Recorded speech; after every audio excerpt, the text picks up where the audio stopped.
Hey everyone, welcome to my channel. आज का topic philosophers in the field of ECCE. तो आज हम इंडियन फिलोसफर ही पढ़ेंगे। पिछले वीडियोस में हमने दो इंडियन और दो वेस्टर्न हमने पढ़े हैं, तो आज भी हम इंडियन पढ़ने जा रहे हैं जिसका नाम है महात्मा गांधी। ठीक है, महात्मा गांधी का आप सबको पूरा नाम पता ही है, मोहनदास करमचंद गांधी भी आप लिख सकते हैं। ठीक है, तो 1869 से 1948 इनकी जन्म तिथि और मृत्यु तिथि का काल है। ठीक है, तो लेट्स गेट स्टार्टेड। तो महात्मा गांधी को आप सब जानते ही हैं। ठीक है, तो वो क्या क्या रहे हैं, एक राष्ट्रीय नेता भी रहे हैं, समाज सुधारक भी है, स्वतंत्रता प्रणाली के प्रणेता भी थे। ठीक है, तो इन्होंने जो था वो इस सब के साथ साथ शिक्षाविद भी वो रहे हैं। ठीक है, और बेसिक शिक्षा भी उन्होंने ही दी थी। नई तालीम जो शुरुआत की गई थी वो महात्मा गांधी के द्वारा ही की गई थी। ठीक है, अब उनकी शैक्षिक संबंधी विचारधारा पर प्रभाव डालने वाले तत्व क्या हैं वो हम पढ़ लेते हैं। शैक्षिक एजुकेशनल जो विचारधाराएं थी, ठीक है, विचारों को प्रभावित करने वाले उनके तीन मुख्य तत्व थे। पहला, उनका आधुनिक शिक्षा प्रणाली का कटु अनुभव। जो भी उन्होंने मॉडर्न एजुकेशन सिस्टम में पढ़ा था वो बहुत ही ज़्यादा, उनका जो एक्सपीरियंस रहा वो बहुत ही बेकार था। ठीक है, तो जिसने उनके मन में बचपन से धारणाएं बनाना आरंभ कर दिया था। ठीक है, दूसरा, उनके शिक्षा संबंधी प्रयोग जिन्होंने उनके शैक्षिक विचारों को प्रेरणा दी। ठीक है, जो भी प्रयोग करे थे उनके शैक्षिक विचारों को प्रेरणा दे रही थी। ठीक है, और तीसरा जो है उनका भारतीय समाज का अंतरंग ज्ञान, जिसने उनकी शिक्षा योजना को सामाजिक उपादेयता की कसौटी पर कसा। ठीक है, जो भी एक ज्ञान था उनके पास, तो वो योजना बनाई उन्होंने और सामाजिक उपादेयता की कसौटी पर वो कसा भी गया था। ठीक है, वर्तमान शिक्षा प्रणाली के कटु अनुभवों और अपने शिक्षा संबंधी प्रयोगों के आधार पर उन्होंने भारतवर्ष के लिए एक उपयुक्त शिक्षा प्रणाली जो है निर्मित की थी। उनके मन में हाई स्कूल में शिक्षा के अध्ययन की अपेक्षा चरित्र गठन, पर्सनैलिटी डेवलपमेंट जो होता है पर बल देने की बीजारोपण हुआ था। ठीक है, और विद्या अभ्यास के साथ व्यायाम को समान स्थान देने की धारणा पनपी थी। ठीक है, जो भी एक्सरसाइज है या कहें तो योगा करने के भी जो अभ्यास थी वो भी धारणा इनके मन में आई थी। अपने लिखावट देकर उनके मन में यह बात आई कि खराब अक्षर अधूरी शिक्षा की निशानी है। ठीक है, तो जो लिखावट थी हो सकता है उनकी बुरी हो, तो उनके मन में ये बात आई कि खराब जो अक्षर है अधूरी शिक्षा की निशानी है। स्कूल में धर्म शिक्षा की अवहेलना ने उनके मन में यह बात दृढ़ की कि सारा संसार नैतिकता पर टिका हुआ है। ठीक है, स्कूल में कभी भी एक धर्म पर चर्चा नहीं की जाती, आप सबको पता ही है। सभी धर्म की एक बराबर बात की जाती है और कोई भी ऐसा स्कूल नहीं है कि जिसमें प्रॉपर जो है धर्म की बात की गई हो। ठीक है, तो उसमें जो है शुरू से ही अवहेलना की जाती थी। तो उनके मन में ये बात आई कि सारा जो संसार है वो नैतिकता पर, मतलब नैतिक मूल्यों पर टिका हुआ है। ठीक है, और उसी को शिक्षा का आधार बनाना चाहिए ताकि बच्चा जो है एक अच्छा नागरिक बनकर उभरे। ठीक है, ईसीसी का उद्देश्य यही है कि वो बच्चे को अच्छा नागरिक भी बनाए। ठीक है, तो ये नैतिकता पर टिके होने के कारण शिक्षा को भी वैसा ही होना चाहिए। शिक्षा में व्यावहारिकता, प्रैक्टिकल और प्रयोगात्मक एक्सपेरिमेंटल का अभाव उन्हें बड़ा खलता था। ठीक है, केवल थ्योरी ही नहीं होनी चाहिए, प्रैक्टिकल भी होना चाहिए और एक्सपेरिमेंटल भी होना चाहिए। ठीक है, तो यहाँ ये बात ध्यान रखने वाली है। पूर्व प्राथमिक शिक्षा नई तालीम का अंग। तो जो महात्मा गांधी ने पूर्व प्राथमिक शिक्षा दी है, नई तालीम, वो क्या है पढ़ लेते हैं। यह वह शिक्षा है जो पालने से कब्र तक के जीवन की सभी अवस्थाओं की शिक्षा। ठीक है, यानी कि एक बच्चा जब पालने में होता है और एक बूढ़ा जिसमें जो कब्र में होता है, उस जीवन की सभी अवस्थाओं को ये शिक्षा दी जाती है। जो शारीरिक श्रम व ग्रामीण हस्तकौशल, शारीरिक श्रम आप समझ गए होंगे। ठीक है, ग्रामीण हस्तकौशल जो हाथ से बनाने वाली जो स्किल्स होती थी उसके माध्यम से दी जाती थी। ठीक है, बेसिक शिक्षा की नई एवं व्यापक परिभाषा जो महात्मा गांधी ने सन 1935 में सेवा श्रम में हुए अखिल भारतीय राष्ट्रीय शिक्षा सम्मेलन में दी थी। ठीक है, जो बेसिक शिक्षा की व्यापक और जो नई परिभाषा थी वो इस टाइम पर दी गई थी। वर्ण व्यक्ति के इसमें बेसिक शिक्षा को केवल प्राथमिक शिक्षा के स्तर तक ही सीमित नहीं रखा था, यानी कि बेसिक शिक्षा केवल प्राथमिक प्राइमरी लेवल तक ही नहीं बल्कि आगे भी होनी चाहिए। ठीक है, तो वरन व्यक्ति के आजीवन जीवन शिक्षा की संकल्पना में परिणत किया गया। तो जितना भी व्यक्ति जीवन जीता है उस तक इन शिक्षा को दी जाना चाहिए। ठीक है, तो उन्होंने ये रखा। गांधी जी के शब्दों में इसमें हर व्यक्ति के जीवन की प्रत्येक अवस्था की शिक्षा निहित है। ठीक है, जितनी भी अवस्थाएं होती है, चाहे वो चाइल्डहुड से लेकर ओल्ड एज तक क्यों ना हो, उन सब में शिक्षा निहित रहे।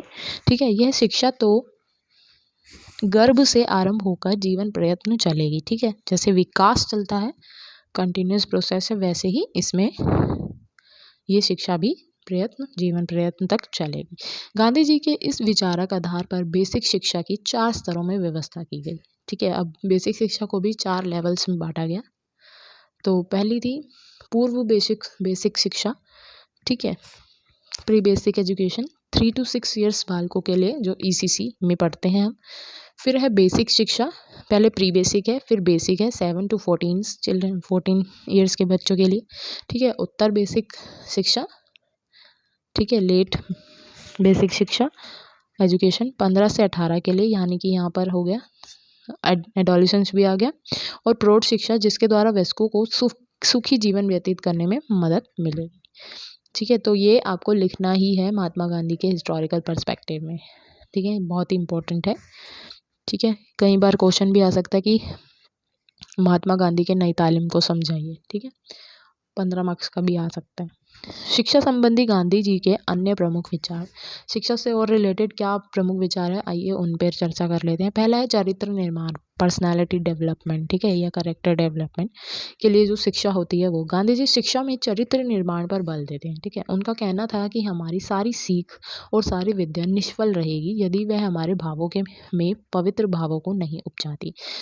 ऊपर हमने एक लाइन पढ़ी थी, तो जो सारा संसार है वो नैतिकता पर टिका होता है ना, तो यहीं पर वो बात आई है कि इस तरह से एजुकेशन सिस्टम को अपनाना कि जितनी भी सीख है या जितनी भी विद्या हमने ली है वो हमारे गेस्चर्स या भावों में जब तक पनपेगी नहीं तब तक वो हमारी एजुकेशन जो है सामने दिखेगी नहीं, है ना।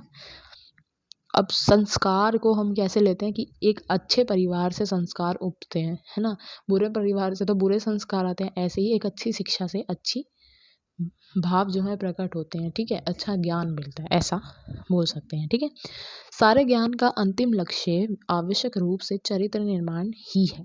ठीक है, जितने भी ज्ञान है उसका जो ऑब्जेक्टिव है वो चरित्र निर्माण ही होता है। ठीक है, वह शिक्षा ही क्या जिसमें चरित्र निर्माण ना हो, और वह चरित्र ही क्या जिसमें आरंभिक व्यक्तिक पवित्रता ना हो। ठीक है, व्यक्ति का चरित्र उसकी व्यक्तिगत शुचिता का परिणाम होता है।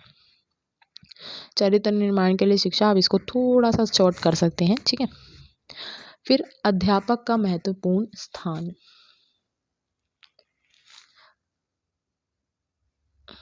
गांधी जी की मान्यता यह थी कि सर्वथा संभव है कि मीलों दूर बैठा अध्यापक भी अपनी जीवन पद्धति के द्वारा अपने विद्यार्थियों की आत्माओं को प्रभावित करता रहे। ठीक है, तो गांधी जी मानते थे कि मतलब अगर टीचर कहीं दूर भी है तो वो अपने विद्यार्थियों से जुड़ा रहे। ठीक है, मैं स्वयं झूठ बोलूं और लड़कों को सच बोलना सिखाऊं तो मेरे लिए एक बेहूदी बात ही होगी। ठीक है, आप इससे समझ सकते हैं एक कायर अध्यापक अपने विद्यार्थियों को कभी शूरवीर बनाने में सफल नहीं हो सकता। ठीक है, तो द्रोणाचार्य। ठीक है, और आप इसका एग्जाम्पल ले सकते हैं। एक अच्छा अध्यापक कौन होता है ना, तो उसमें आप देख सकते हैं एक कायर अध्यापक इसलिए मैंने यह बात भली भांति समझी कि मुझे अपने साथ रहने वाले बालकों और तथा बालिकाओं के सामने सदा आदर्श शिक्षक बन के रहना है, आइडल बन के रहना है। ठीक है, मैंने सदा यह अनुभव किया है कि शिष्य की यथार्थ पाठ्य पुस्तक उसका अध्यापक होता है, जो भी रियल बुक होती है वो टीचर्स होते हैं, ठीक है। उसकी अध्यापक को धिक्कार है, उस अध्यापक को धिक्कार है जो मुंह से तो कुछ पढ़ाता है और अपने हृदय में कुछ और रखता है, ठीक है। तो ये गांधी जी के बोल थे, उन्होंने बोला था, ठीक है। तो आगे बढ़ते हैं। हस्तशिल्प शिक्षा का केंद्रीय अंग। हस्तशिल्प क्या है? शिक्षा का केंद्रीय सेंट्रल पार्ट है हस्तशिल्प। जो भी हाथ से कारीगरी होती है, स्किल्स होती हैं, वो सारी हस्तशिल्प कहलाती हैं, ठीक है। गांधी जी ने श्रम को घृणा की दृष्टि से देखने की प्रवृत्ति पर खेद प्रकट किया, ठीक है। यानी कि जो भी मनुष्य श्रम को घृणा का पात्र समझता है तो वो गांधी जी की दृष्टि में उसके लिए खेद प्रकट करते हैं, ठीक है। उन्होंने लिखा था कि जिस देश की 80% से अधिक जनसंख्या कृषि कर्म करती हो, कृषि जो भी हो, ठीक है, किसान हो, तथा 10% औद्योगिक हो, उसके शिक्षा को केवल अक्षरों तक सीमित रखना और बालकों तथा बालिकाओं के उनके आगामी जीवनों में शारीरिक श्रम के अयोग्य बना देना एक अपराध है। तो गांधी जी यहाँ अपनी बात बताते हैं कि केवल शिक्षा को अक्षरों तक ही सीमित नहीं रखा जा सकता, ठीक है। जैसे गांधी जी ने अपने बचपन में बोला था कि बचपन में देखा कि कोई भी बात प्रैक्टिकल रूप से या एक्सपेरिमेंटल रूप से नहीं हो रही है, सिर्फ थ्योरेटिकल है। तो यही वही बात है कि शिक्षा को केवल थ्योरेटिकल ही नहीं रखा जा सकता, ठीक है। और बालकों और बालिकाओं, जो भी गर्ल्स या बॉयज़ हैं, उनके आने वाले जीवन में शारीरिक श्रम के उन्हें अयोग्य बना देता है। तो वो जो है बिल्कुल आपराधिक माना जाता है, ठीक है, एक अपराध माना जाता है गांधी जी के व्यूज़ में। उनकी सम्मति के अनुसार बालकों को उनके शैशव से ही, मतलब शैशवावस्था से ही हस्तशिल्प सिखाकर और प्रशिक्षण देकर शुरू के क्षण से ही कुछ उत्पादन करने योग्य बनाकर श्रम का गौरव अवश्य सिखाना चाहिए, ठीक है। तो उनका मानना था कि बालकों को शैशवावस्था से ही कुछ सिखाना चाहिए, जो हस्तशिल्प होता है उनका प्रशिक्षण भी देना चाहिए ताकि कुछ वो उत्पादन करने योग्य बन सके, ठीक है। इसलिए इस शिक्षा की उनकी योजना में हस्तशिल्प एक केंद्रीय अंग है, वो सेंट्रल पार्ट उसे मानते हैं, ठीक है। हस्तशिल्प एक अकेले अलग विषय के रूप में नहीं सिखाया जाना चाहिए, अपितु शिक्षा की सारी प्रक्रिया ही इसके माध्यम से दी जानी चाहिए। मतलब जितना भी प्रोसेस है शिक्षा देने का, वो इसी के माध्यम से किया जाना चाहिए, एक अलग सब्जेक्ट नहीं होना चाहिए, ठीक है। केवल प्रत्येक हस्तशिल्प को जैसा कि किया जाता है निरी यांत्रिक विधि से नहीं सिखाया जाना चाहिए, परंतु वैज्ञानिक ढंग से सिखाया जाना चाहिए। अर्थात यह जान जाए कि बालक की प्रत्येक प्रक्रिया क्यों और किस लिए की जाती है। बालक को सिर्फ ये पता चलना चाहिए कि जितनी भी प्रक्रिया है वो क्यों की जाती है या क्यों वो इम्पोर्टेंट है, ठीक है। मुख्य विचारधारा यह है कि बालक को तन, मन और आत्मा की पूरी शिक्षा उस हस्तशिल्प के माध्यम से दी जाए जो उसको सिखाया जा रहा है, ठीक है। उनकी मुख्य विचारधारा है क्या कि जो बालक का जो तन है, मन है या उसकी जो अंतरात्मा है, उसकी पूरी शिक्षा उस हस्तशिल्प के माध्यम से की जाए, ठीक है। जितनी भी शिक्षा होगी वो हस्तशिल्प के माध्यम से हो, जो उसको सिखाया जा रहा है, जितना भी उसको सिखाया जा रहा है। परंतु सारी की सारी जो शिक्षा है 5 उंगलियों की अपेक्षा हाथ से शुरू होनी चाहिए, ठीक है।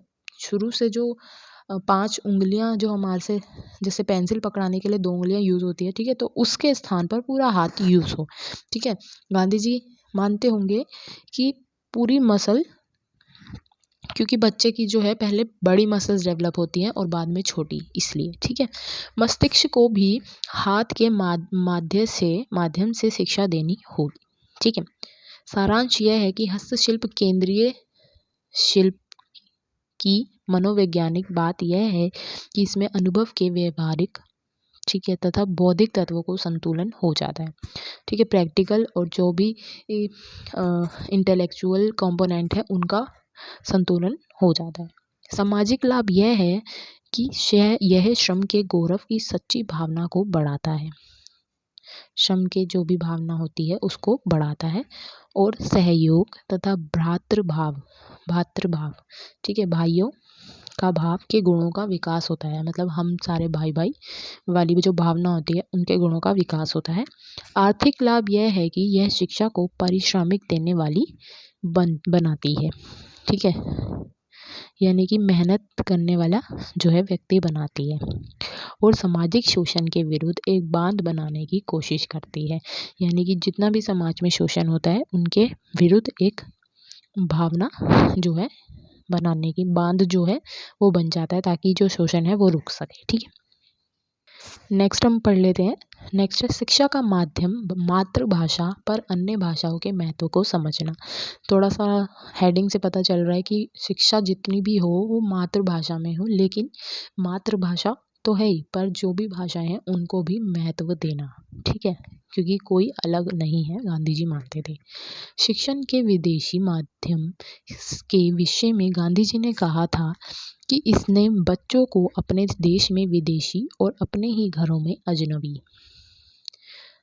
अथवा अपरिचित बना दिया है, ठीक है। यानी कि क्या होता है, मॉडर्न एजुकेशन में बच्चे इंग्लिश बोलते हैं ना, तो बाहर तो वो विदेशी लगते हैं लेकिन अपने घर में वो अजनबी लगते हैं। अगर वो घर में इंग्लिश बोलें लेकिन माता पिता को तो वो समझ में नहीं आएगी, तो वो अजनबी अपरिचित लगते हैं, ठीक है।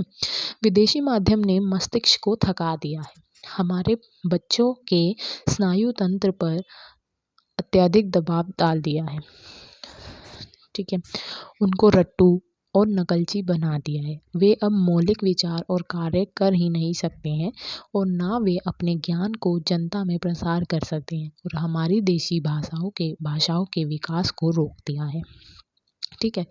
वही है कि वही बताया कि घर में जो है अपनी भाषा मातृभाषा नहीं बोलते, ठीक है। जैसे हिंदी है तो हिंदी को वो अभी हिंदी इतना चल नहीं रही थी, ठीक है, लेकिन अब दोबारा से हिंदी जो है अपने लेवल पर और बढ़ रही है। तो जो हमारा जो एजुकेशन सिस्टम है उसमें इंग्लिश को ज़्यादा महत्व दिया जाता है, ठीक है, एज़ कम्पेयर टू हिंदी। तो बच्चों को रट्टू, मतलब बच्चे जो है रटना सीखते हैं, नकलची बनते हैं, मतलब नकल करते हैं, तो उन पर जो है बहुत ज़्यादा दबाव भी पड़ता है बच्चों पे, ठीक है। और जितनी भी मौलिक चीज़ें हैं, ठीक है, जो भी नैतिकता है वो उनको नहीं सिखा रहे, बल्कि और साथ ही साथ वो अपने ज्ञान का जो है वो जनता में प्रसार भी नहीं कर सकते, क्योंकि वो रटी हुई चीज़ें हैं, ठीक है, रटी हुई चीज़ें भूल सकते हैं।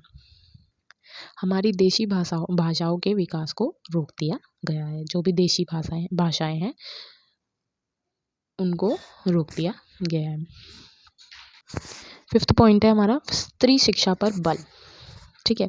अब गांधी जी मानते थे कि स्त्री को भी शिक्षा प्रदान की जानी चाहिए, ठीक है। गांधी जी ने नारी को माता मनुष्य को बनाने वाली और उसकी मौन नेत्री घोषित किया था, ठीक है। जो माता है वो मनुष्य को बनाने वाली है और मौन नेत्री भी है।